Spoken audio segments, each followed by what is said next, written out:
What's going on YouTube? It's TH back again with another video, and today we're coming at you with the second round portion of my updated 2023 NFL mock draft. Yesterday was round 1. If you missed it, be sure to go back check it out. Tomorrow will be round 3, bringing this all to a close. But before we get started, I want to go ahead and touch on a few things, but I'll start by showcasing the best players available on the board. But I also want to note, forgot to mention this right off the top yesterday, and I'm very sorry for doing so, but actually was just on a podcast getting to talk about a dueling mock draft where we got to do a lot of fun stuff, creative picks, wacky trades, cool stuff that I haven't even gotten to do yet on my channel. So be sure to go check out the link down below in the description. I was on the Two Old Guys Yelling Get Off My Lawn podcast, and I seriously had a lot of fun. Plus, that's a subscriber to this channel. So if you don't think I listen to you down below in the comment section, you're clearly incorrect on that. But let's go ahead and kick things off as we enter the second round. Like if you guys enjoyed today's video, subscribe if you are new, and of course, leave your thoughts down below. Pittsburgh Steelers at 32. I think this might be the pick I've now made the most of across all my mock drafts, but Anton Harrison's my number 3 offensive tackle. I do think Broderick Jones will go before him if we're just being honest and taking a look at where those two guys' stock is right now in the NFL. But Anton Harrison right now is my OT3, and I like him more. So for Pittsburgh, that's an immediate upgrade over Dan Moore at left tackle. Allows you to have a camp battle there at right tackle. Dan Moore can flip over. Maybe he takes that year 3 leap forward, or he just becomes an experienced third-year swing tackle, which is certainly not a bad thing. But Pittsburgh can definitely get better across the offensive line. All 5 starters can be improved upon. My focus is on tackle. I've seen plenty of mocks with interior offensive line, but my focus is specifically on left tackle, but tackle in general. Try to get an upgrade there. I saw Kenny Pickett having to roll out right, avoiding pressure way too much last year. So if I can find a way to get him a left tackle, I'm going to do it. That's what I've been doing here with Anton Harrison at 32.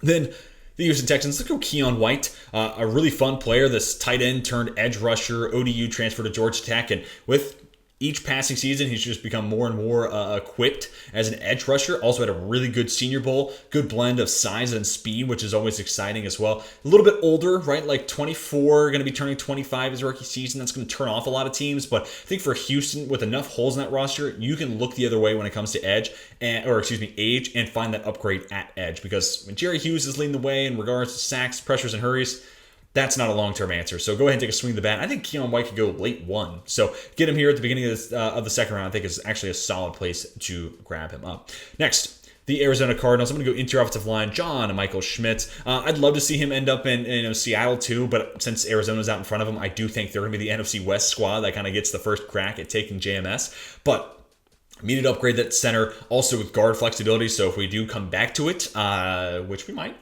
but I have in previous mocks, nonetheless, I think JMS gives you that flexibility to where if you find a center on the board that you still like, JMS can move to guard. Or if it's the other way around, then perfect. You draft a guard and you already have John Michael Schmitz ready to plug in at center. 5-year player, 4-year starter at Minnesota. I think a guy that's ready to go day 1 once he hits the NFL. So next is the Indianapolis Colts, and I'm going to give you just an immediate upgrade over Paris Campbell. Admittedly, I'm not a very big Paris Campbell fan. Josh Downs is just the better version of it to me.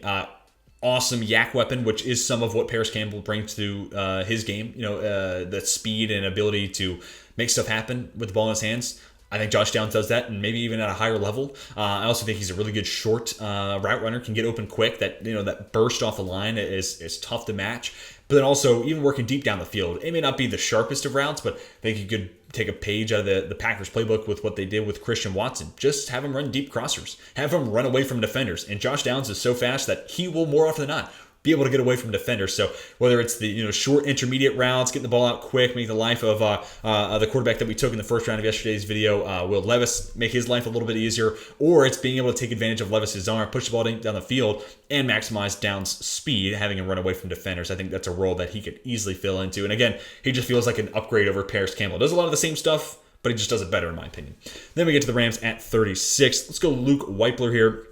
I had him kind of pinballing back and forth between being a second rounder, being a third rounder. I think Weipler's going to go somewhere on day 2. And to me, him and John Michael Schmitz, actually just had my offensive line rankings come out this week. Be sure to check it out if you missed it. But I think those guys, depending on what blocking scheme you run, you could flip where I have them. I have John Michael Schmitz as my number 3 interior offensive lineman, best center in the class. But if you're a team like the Rams that runs that zone blocking scheme, Luke Weipler is the better fit. Like, he is the guy. I don't think that John Michael Schmitz couldn't fit into a zone defense, or excuse me, a zone blocking scheme. But Weipler is not going to fit into a man or power blocking scheme. He is going to be zone blocking only. He is very much in the line of Tyler Linderbaum and Cam Jurgens last year. A little bit light, just over 300 pounds. Maybe he added a little bit of weight. We'll find out once we get to the combine. But a really good mover. getting out in front, getting that second level, and a guy who's graded out awesome. Using Pro Football Focus's numbers, take that for however you feel about PFF and their grades, but guy who's been one of the best pieces on one of the best offensive lines in college football the last couple of years, and again, I think is a perfect fit for a zone blocking scheme like the Rams. And don't underestimate the importance of a big-time center upgrade, which I think the Rams could be in for if they were to draft Weipler here at 36. Next, Seattle Seahawks. I'm going to do something a little different here. I'm going to draft Darnell Wright. Now, this is not to replace Abe Lucas, not by any stretch. I think both those tackles are hits, but Darnell Wright, I think he's big, but I don't think he's too big to be able to move inside to guard. And with his movement skills, I think he could be a really interesting fit for that blocking scheme. Another team that typically is more zone-based than it is man-based. So I think Wright could fill in at that guard spot. And, with John Michael Schmidt and O'Cyrus Torrance off the board, yeah, you could take Steve Avila, but I think Darnell Wright being able to move inside a guard might be the better fit here. But now with 3 picks for Seattle, we've gone D-line, O-line. Got a pretty clear image on where I have my top priorities for Seattle, where I can fix them in this mock draft. We're going to go trench heavy, and then we're going to go elsewhere and some of those other positions a little bit later on once we get to the later picks for Seattle in this mock. Next, the Las Vegas Raiders. We went corner at 7. That's typically a spot where I've been going D-line, and then I'll go corner here at 38. But instead, let's go DeJuan Jones. Now, I don't think the offensive line is the biggest, most important pressing need, but if DeJuan Jones falls in your lap at 38, I think it's a solid value and a good place to nab him up. He can be a right tackle of the future. I would hope they bring back Jermaine Illuminor. Well, granted, Illuminor has been pretty mediocre his entire career, except for the second half of last season. He did have a good second half of last year. So bringing him back might be like buying into the best of his career, when in reality that truly could be just an outlier. So risky, I know, but if you bring him back on maybe a small 2-year deal and he can be your right guard, then you're looking at an offensive line that's really kind of come together. Colton Miller, DeJuan Jones, they're your tackle duo. Illuminor kicks inside. You have Dylan Parham either playing guard or center. Okay, I can look at that offensive line, and they made strides down the stretch last year, and I think, hey, add DeJuan Jones, that unit gets that much better. So would be really interested by this. I do think DeJuan Jones is best suited in an offense that features a guy like Lamar Jackson, Justin Fields, these crazy uber athletic guys that you really can't rush the same. I think that hides some of the limitations in Jones' game, but nonetheless, I do think a right tackle upgrade is potentially in the cards for the Raiders, and then maybe you bring back Illuminor, have him play inside, and then we feel that much better about the Raiders' offensive line. Next, the Carolina Panthers at 39. I'm going to go Isaiah Foskey. He tends to be a guy who I have falling in my mocks, and it's not because I don't like Foskey. He just tends to be like when I compare him to Will McDonald, right? I'm like, dude, Will McDonald's speed, like that's a trump card. He could win with his speed and burst off the line alone. Foskey just doesn't really have that. He's more so a guy that's just good at a lot of different things. Solid size, solid strength, pretty good run defender, can win with some power, can kind of get your hands deep into a tackle, has a couple of finesse moves that maybe, catch your eye. But, all in all, there's nothing that says, wow, that's a move that I need to have on my roster. Like that, when Foskey does that, he wins every time. He doesn't have anything like that. But I do like adding 6'4", 260 to the other side of Brian Burns, who's 6'5" and a little bit light. But also, Brian Burns doesn't give you much in the way of being a run defender. I do think Foskey will give you a more immediate impact in that run defense game, where I do think the Panthers do have a little bit of room to grow. So this is also kind of me just trying to give recognition to Foskey. He is not this like bum that I think is going to go just before pick 100 or anything like that. No, this is a really good edge class, and it comes down to what flavor you want. This could have been Andre Carter II, or it could have been Isaiah Foskey. I've typically been going Carter II, but want to change it up. Let's go with Foskey here at 39 to the Panthers. Next, New Orleans Saints, and I'm going to continue to have them being the team that nabs up Kalijah Kancey. I've had that happen at 29. I've had it happen at 40 now. I think this is a big reinforcement of that middle of that defensive line. I'd love to see Kancey in addition to the re-signing of David Onyemata. Onyemata serves as the run stopper. Kancey is the pass rush specialist. But nonetheless, if they don't bring him back, I do think an interior pass rusher is something the Saints have been kind of looking for a little bit now. Now, Kancey is not going to give you much in the way of run defense, so I could even see at 6', 280, maybe they try to even work him into that edge rotation a little bit. I could see that. But nonetheless, you're getting a guy who was one of the best pass rushers in college football last year, despite being undersized on the interior. And there's actually a few guys in this class that kind of stick out like that, like Adetomiwa is 6'2", but he's 280, so he's got the weight. Below 2, yeah, kind of a position change. Will McDonald was playing inside when he should have been playing outside. Lucas Van Ness is another name that kind of comes to mind. So these guys that have been able to live while being on the inside, but also a little undersized, a lot of those guys move to the edge. So again, maybe Kancey can do some of the same stuff for New Orleans. But again, they've been looking for that interior pass rusher, and I think Kancey's the best guy on the board right now for that interior defensive line group. And I love Siaki Ika. That could be the pick. That could be an Onyemata replacement. So honorable mention to Ika, but I'm I'm going to stick with Kansas here as the pick at 40. Next, the Tennessee Titans at 41 are going to take Tank Dell, a guy that I am a big fan of.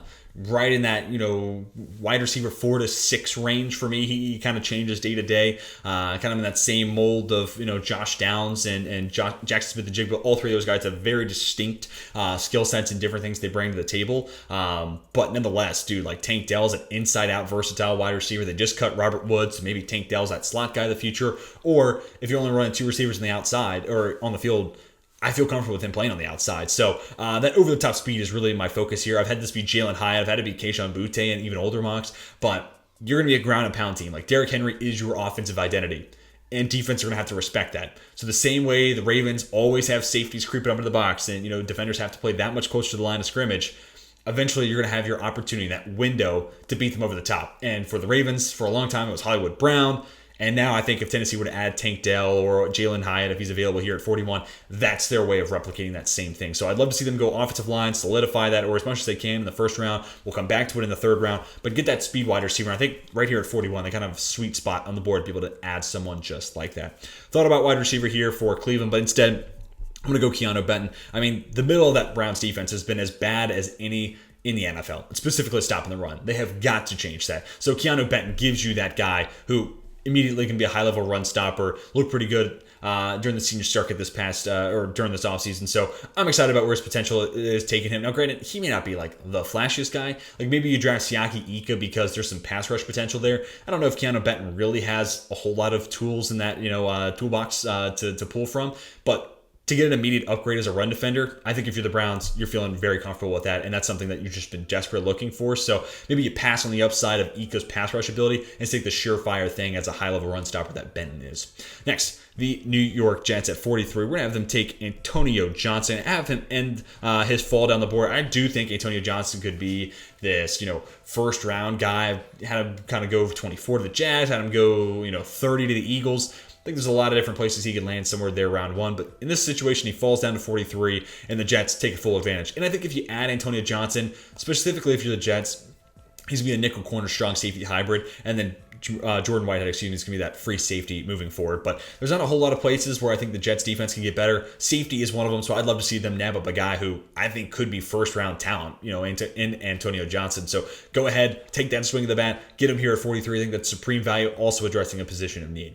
Next, the Atlanta Falcons at 44. I'm going to have Will McDonald come off the board. Now, granted, I'm going to be doing a reaction to Mel Kiper's latest mock, and I try not to see those beforehand, but I have heard about Will McDonald going 8 to Atlanta. So, hey, if you're a Falcons fan going from that mock to this one, you're like, dude, we got the same guy, but at 44, that's awesome. That's a win. We got Brian Branch and the dude Kiper gave us at 8. Awesome. Massive win. Yeah, he could definitely be off the board at 44, but I also think that's kind of Kiper, getting a little ahead of himself. I like Will McDonald a ton, but I don't think top 10 is really in the cards. But we'll see. Maybe I'll change my opinion. But let's get him here at 44. I think he's more of a fringe 1, early day 2. So even 44 feels like a little bit late for his range of outcomes. But if you're Atlanta, sprint the card in, right? Like, get that type of a speedy edge rusher into the mix, pair him up with Arnold Ebiketie. That's a twitchy duo. The downside being neither one of those guys are really great against the run. They're both kind of light. So maybe it's Andre Carter the second here, but Will McDonald's a good football player. And to me, he does, rank a little bit higher than Andre Carter in my edge ranking. So I'll trust my board here and go Will McDonald, despite the fact that it does make us a little light there on the edge for Atlanta. But dude, a team that's been desperately needing pass rush, you add Brian Branch, a difference maker in every aspect of that defense, add another speedy edge rusher into the mix, and all of a sudden the complexion of that Falcons defense is starting to look more and more positive. Then we get to the Green Bay Packers at 45. This one we're going to have Darnell Washington come off the board. He's a tricky player too. I've had him go anywhere from the mid-20s to just outside the top 50 at 51 to Miami. But hey, man, I mean, if I'm Matt LaFleur, I'm wanting to add this type of tight end upgrade. He's an awesome blocker. It's like a 6th offensive lineman out there. And especially considering, how much do they get out of David Bakhtiari next year, right? Does Zach Tom, is he able to play at that high level again? Do they get Josh Yimon back? A lot of question marks there at tackle. I think Darnell Washington is one way to ease the water, so to speak, and kind of bring some more consistency to whoever is there on the tackle spot, because he'll be able to help out. Legitimate pass blocking wins against B.J. Ojolari and Gervon Dexter, and one of those two guys is already off the board. So yeah, freaky tight end when it comes to being a blocker, but also 6'7", 260, and moves well for that size. And it may not have the most expansive route tree, may not have been asked to do a whole lot as a pass catcher at Georgia, but I think he has the capabilities of being at least solid. But dude, if this guy's a high-level blocker and just someone who chills in the flats and is your release option, I think that's enough. I think that's enough receiving value to go on top of what he does as a blocker. Then we get to the New England Patriots at pick 46. I'm going to go Drew Sanders here. I don't think I've had a mock yet where I've gone linebacker, but it's been a position for a few years now where I'm like, dude, New England can get that next guy, that like linebacker that becomes the face of that middle of the defense for 8 to 10 years. Kind of like grew up with, Gerard Mayo being that guy, and then it was Donta Hightower, and it's like, yeah, okay, who's that next guy for New England? And they haven't really added him. So Drew Sanders, a guy who is a fantastic blitzer, legitimately played edge at Alabama before transferring to Arkansas. He could be that fit. I could also see him going to Minnesota or some of these other places that kind of have Bill Belichick disciples as DCs or other high-level defensive coaching positions, maybe even Denver, honestly, if he... they don't pick till 67, so probably not Denver, but you get my point there, specifically with Minnesota and Brian Flores. But if he makes it to 46, I think that, Bill Belichick's considering this and trying to find that new, future face of that defense right there in the middle of it. And his blitzing ability certainly fits, but also a really twitchy athlete. And I think pair him up with Bill Belichick, that's a place where he can get his full potential. So I'd love this for Sanders, and I'd love it for the Patriots. Next, the Washington Commanders at 47. We're going to go Steve Avila. To me, the best pass protecting interior offensive lineman in the class. So awesome value here for Washington. Now, I do think they're going to be a team that, prioritizes, running the ball a little bit more next year, especially if it is Sam Howell under center. Second year, 5th round draft pick. Yeah, it sounds like a team that wants to run the ball a fair amount. But nonetheless, immediate upgrade over Andrew Norwell and a guy with guard center flexibility. So it might not even just be the Norwell replacement. Maybe he fills in for Chase Rollier, right? That flexibility goes a long way. And look, even if their identity is being able to run the ball, you win the games through the air. You got to put the ball in the air. And Steve Avila is the best pass protecting interior offensive lineman. That's an upgrade that any team would be happy to add. I think Washington in specific, considering that as an area of need, get really good value here at 47. Then we get to the Detroit Lions at 48. Sticking in the interior offensive line group, Andrew Voorhees. I've had him go pretty much anywhere in mock drafts here on day 2. He could go as one of the first names off the board round 2 or one of the last names off the board in round 3. I think he does have that kind of a wide range of outcomes. It comes down to how you view an older prospect, right? Like 5 years at USC, multiple year starter though. And, he's just solid. Like, I don't think Andrew Voorhees presents anything that's like, wow, gotta have him. Need to have this dude. So that's why I kind of think he could get pushed into the late 2nd round, 3rd round mix, because there's nothing flashy about Voorhees. He's just good. He's just ready to play right away. And like, you compare that to what I was talking about with John Michael Schmitz earlier. Yeah, John Michael Schmitz is like mean though. Like, and guard center flexibility. Voorhees is going to play guard. So I think that flexibility boosts JMS's stock, and the fact that he is and he'll take it right up to the line. And I think teams are going to covet that. Voorhees doesn't have that like mean streak in him. But here for the Lions, this is as early as we've seen them be able to take a guard, and it's kind of the spot where I've considered in the 3rd round, but the value doesn't always match up with where they're picking. So why not just take it around earlier, right? Like assess the board, evaluate, and know where the strengths are, and when those position groups' strengths are best, matched up with the pick that you have. And Voorhees here at 48, I think is a better value than whoever they may get in the 3rd round, right? So I like this, I like this pick here for Detroit, and Voorhees might have to flip over to the right side to be a replacement for Big V. But maybe he's also a replacement for Jonah Jackson. Maybe Jonah Jackson makes that flip to the right side. That's not my job to figure out, but I think adding a guard could certainly be something that we see the Lions do in the top 100. Next up, the Pittsburgh Steelers at 49. They're going to take Siaki Ika. This is one of my favorite players in the class. Not a guy that held the line of scrimmage as well as you might think for someone who's 360 pounds or there at it. But I think that's just kind of how Baylor's coached him up. Baylor's not known for, being this, hot spot for developing defensive tackles. So I think a change of coaching will certainly make him that much better as a run defender and being able to hold the line and playing with strength in general. Because I also think, hey, you're 360 pounds. Like, put a center in a quarterback's lap once a game. Like, you should be able to do that. But given the potential that is there as a run stopper and as a power player, he's got a really nice spin and swim move, which not often you say that about a guy who's 360 pounds. So there is the potential for a full package nose tackle there in Siaki Ika's body. It just comes down to coaching him up and get him there. And dude, Mike Tomlin's one of the best coaches in football, comes from a defensive background. I want to see what him and Terrell Austin, the DC for Pittsburgh, can do with him. And plus, nose tackle is a need right now for the Steelers. They are, hot take here, a much better defense when they stop the run. I know it's crazy to say, but I think Siaki E could be a guy that gives you both that ability to stop the run at a higher level, but also some really interesting pass rush value. Next, Tampa Bay at pick 50. We're going to give him Deonte Banks, a guy that's been in plenty of first-round mocks. I just have him falling a little bit. The production wasn't great at Maryland, but dude, he's 6'2", 200 pounds, and looks like a top-tier man-press corner. So I think there's a lot of other people higher on Banks than me, and that's just because we haven't really seen super polished play. But dude, I am Mr. Tools, Mr. Traits. Like, I am all about guys that could grow into more at the NFL level. So 6'2", 200 pounds, the ability to be a man-press corner, and a Todd Bowles defense, I want to see it. So I think this is kind of where the value for me lines up best with Banks, right there at 50 versus, I've seen him go to 23 to Minnesota, or I've seen him go maybe even higher than that, 19 to Tampa Bay. Honestly, I think I've seen that in a couple mocks. So, at 50, I feel a little bit more comfortable about, given that we haven't seen that high caliber play from Banks yet. But dude, ton to be excited about if you are a believer in Banks and his potential. Then at pick 51, we're going to go ahead and give Miami, and this is going to be a fun draft. Luke Musgrave, I'm anticipating to run the best 40 of any tight end. Him or Zach Kunitz from ODU. Apparently, he's going to put up some insane numbers, specifically straight line speed in the 40. So we'll have to wait and see. But if Musgrave isn't one, he's going to be one of the top 40 times at the tight end position. So as if Miami needed more speed, I'm going to give it to him. And plus, they can get better at tight end. And also, comparing Musgrave to Kincaid, a lot of people are excited about Kincaid, but I think Musgrave has more blocking potential in his future. So giving Mike McDaniel's the better blocker of the two, but also the faster of the two, in my opinion, I mean, that offense, as if it needed help, is going to get that much scarier with this type of addition. Then we get to Seattle at pick 52. We're going to go to the linebacker spot. Diane Henley. Really love to see him paired up with Jordan Brooks. And a guy that, Henley's going to get blocked out of plays for sure, but dude, look, we already added Brian Brzee, who could be a high-level run defender pretty much right away. Tyree Wilson, who I think right away is going to give you that run defense, and then you're hoping to develop him as a more consistent pass rusher. And same thing with Brzee for that matter.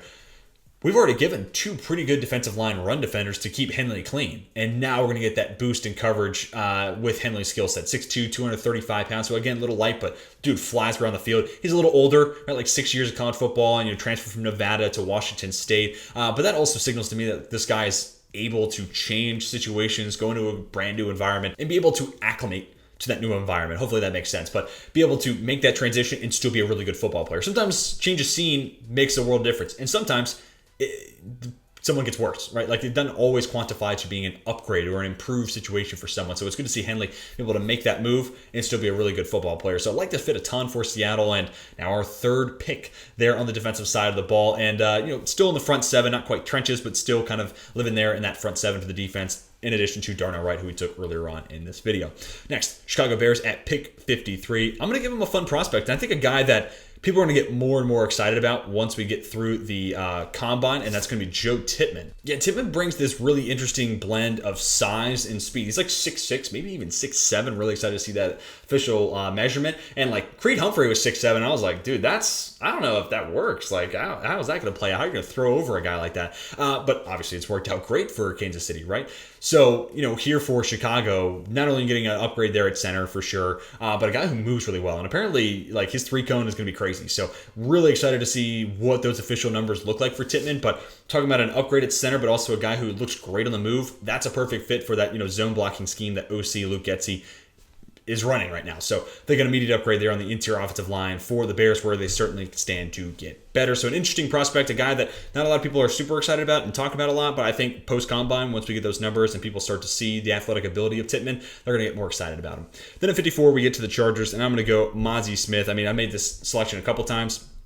Buying into a guy who's 6'3", almost 340, number one guy on Bruce Feldman's freak list, and has had moments of being a really good run defender. And actually, as the year went on at Michigan, it felt like he started to make more and more progress. So he may just now be hitting his stride, but getting an upgrade there in the middle of the defense at that nose tackle spot. Yes, I know they signed Sebastian Joseph. Yes, I know they brought in Austin Johnson. Those guys were hurt, missed time, and then when they were on the field, they weren't that good. So why stop there? Why address the position halfway? No, let's get a true upgrade there. Let's take a swing of the bat here in the second round. Mozzie Smith, buy into that athletic ability and try to find that, nose tackle that stops her at a high level and allows you to play that too high, over the top coverage that Brandon Staley wants to be running. Next, the Detroit Lions. We're going to go back to Jack Campbell here. I mean, how many times have I made this pick in these mock drafts? But here at 55, wait a little bit longer. I've been doing it at 48. Here we get him at 55. But pair him up with Malcolm Rodriguez. It feels like a match made in heaven. Rodriguez, a little small, undersized, but great coverage skill set. And then Jack Campbell, prototypical size, maybe some athletic limitations, but can fill the run lane. Great tackler. Those two strengths and weaknesses of those two players match perfectly with one another. So that's the duo I am dying to see in Detroit next year. Then we get to the Jags at 56. I'm going to go with safety Jamie Robinson. I think he could give you some nickel corner play. He basically played all three, nickel corner, strong safety, and free safety pretty evenly last year for Florida State with, the slight edge going to free safety. But, I'm looking at that and I'm like, okay, this guy could be an upgrade at nickel corner and allows you to play Darius Williams out wide. He could be an upgrade over Rayshawn Jenkins, who had some splash plays last year, but Rayshawn Jenkins ain't all that, and he makes a lot of money, so he could be the door opening to move on from Jenkins. But also, like Andre Cisco, no guarantee that he gets any better. So he could be, a future free safety for this team. So no matter what position you have him in, I think there's going to be an eventual starting spot for Jamie Robinson. He's definitely one of my guys, and I love him as a second-round pick to just about any team. A lot of times I've been having him go to Detroit and to the Jets, but here I have him going to Jacksonville. And seriously, any team that gets him in the second round, I think they'd be happy for it. Next, the New York Giants. And really, I'd love to see this pick become DeAndre Hopkins, but we got a wide receiver in the first round. And honestly, D-Hop, Jordan Addison together, that would be crazy. That'd be super fun. But we're going to go ahead and address corner here instead. We're going to keep the pick and take Tyreek Stevenson, a guy who was awesome at the Senior Bowl, looked great as a man press corner. Nobody was getting off the line against him. I think that's exactly the type of guy Wink Martindale wants to add. He has been known for, blitzing his linebackers, playing a lot of press man. Well, right now they kind of have a Dory Jackson and not a lot of other guys that fit that mold. Get him Tyreek Stevenson. That would help out Wink Martindale a ton. And then we'll address linebacker in tomorrow's video, I do believe. So, get him that outside boundary corner. Pair him up with the Dory Jackson. The defense already has a pretty good D-line, so adding to the secondary too makes that defense that much scarier to face week in and week out. Next, the Dallas Cowboys. We're going to go Dalton Kincaid here, a guy who's catching some first-round hype. I mean, we've been reacting to some mocks on the channel where Kincaid's the first tight end off the board, which that's a little hot for me, but Kincaid as Dalton Schultz replacement is kind of interesting here. I think the value at 58, is pretty good. I'm not crazy about him going 15 to the Packers, but 58, yeah, I think that's a solid place to nab him up. And like I said, Dalton Schultz can be a free agent, so there's an opportunity for Dallas to get a little bit cheaper there at that position, but still keep a really good ecosystem around Dak Prescott, because he does feel, this is true for all quarterbacks, but feels like Dak Prescott, almost to an extreme, lack of better phrasing, is a guy where if the situation around him is great, then he's great. And then once those start to peel back, and once he starts to lose that ammo around him, his play starts to take steps back. So let's go ahead and keep a great situation around Dak Prescott. Wide receiver in the first round. Now we're going to find that Dalton Schultz replacement here in the second. Emphasis on keeping Dak Prescott happy and giving him a ton of tools to work with. Next, the Buffalo Bills at 59. We're going to give him Cody Mock. A little bit of a project there on the interior offensive line, but I do think he can be a left guard right away, replacing Roger Saffold. He is a really good run blocker right away, and he's an awesome athlete, so if they're going to incorporate some more pull, specifically, kind of like what the Ravens did last year with Tyler Linderbaum from the center spot pulling out in front of Lamar Jackson, good luck. I want to see, drawn up run plays with Cody Mock leading the way for Josh Allen, because, oh my God, if I'm a defender, I don't want either one of those two guys. They're both monsters to have to take on, and I don't want any part of it. So I think that part would be a really interesting add to this offense, but it's just a position where they need to improve. And then also, tackles kind of up for grabs, I think, in a few years' time. I think Deion Dawkins is good, but, long term, what's that right tackle position? And if Cody Mock over the next couple of years really develops as a pass protector, maybe there's a spot for him at right tackle. So I think that flexibility brings a lot of value to this pick as well. Next is the Cincinnati Bengals. I'm going to go Eli Ricks. Man, when we've gotten to see Eli Ricks on the field in college, he has been special. It's just we haven't gotten to see a whole lot of him. But that being said, that type of talent in a Lou Anarumo defense where he changes it up, what feels like drive by drive, he does so many different things with that defense.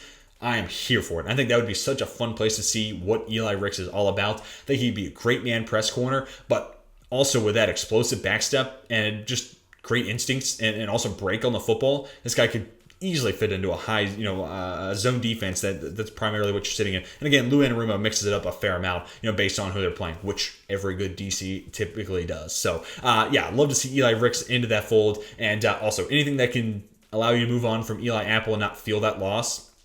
is a good step. So let's go ahead and add a corner here in the second round.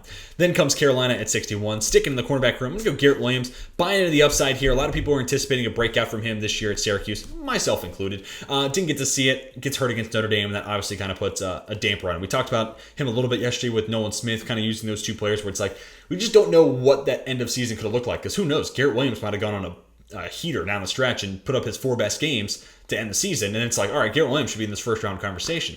Same thing for Nolan Smith. He could have tore up the college football playoff and cemented himself as a top 16 pick. We just didn't get to see it because they got hurt. So a little bit of a bummer there, but if I'm Carolina, I am just looking for someone who is solid. Because J.C. Horn's a superstar. I just need an okay guy on the other side. And a lot of people were excited about Garrett Williams because of his size, athletic ability, and what we saw the first 2 years at Syracuse. So buy into that. Yes, he got hurt. He didn't take that full step forward, but if I'm Frank Reich and I'm Ejiro Evero, the DC there, this is a guy where I think he checks enough boxes. He has the tools. Let me get my metaphorical hands on him, and let me see what I can develop him into at the NFL level.